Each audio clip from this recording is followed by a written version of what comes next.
Hello මම දැන් හදන්නේ මේ ටැංකිය අස් කරලා ඉවරයි. තෙප්පිලි දෙන්නා දාන්න. මේ ලොකු එක. ඌව කලින්ම දාලමු.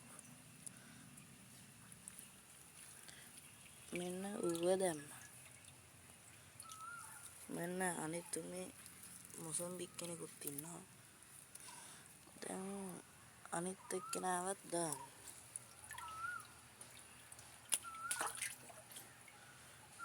ඌවත් හයි අරු රතු පාටයි. ඔක වෙන්නන්න කලින් දාපු එක.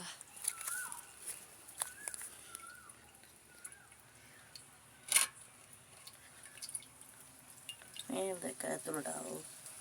දෝ එළියට යවන්න. දෙක රතු පාටයි.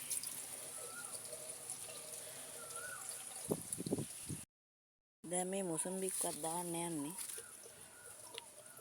අන්‍යයාගේ රාජකීය පොට් එක ගාවට දැම්ම ඒවට යන්නේ වෙන කොහෙවත්. මේ ගප්පි ටික විතරයි. ඒගොල්ලොන්ව දාන එක පෙන්නන්න වැඩක් නැහැනේ. ලොකු රතු පාට එක. මෙතන ඉන්නේ කළු පාට එක ඌ අස්තර රිංගලා ඉන්නේ පේන්නේ. අවුවත් වැඩි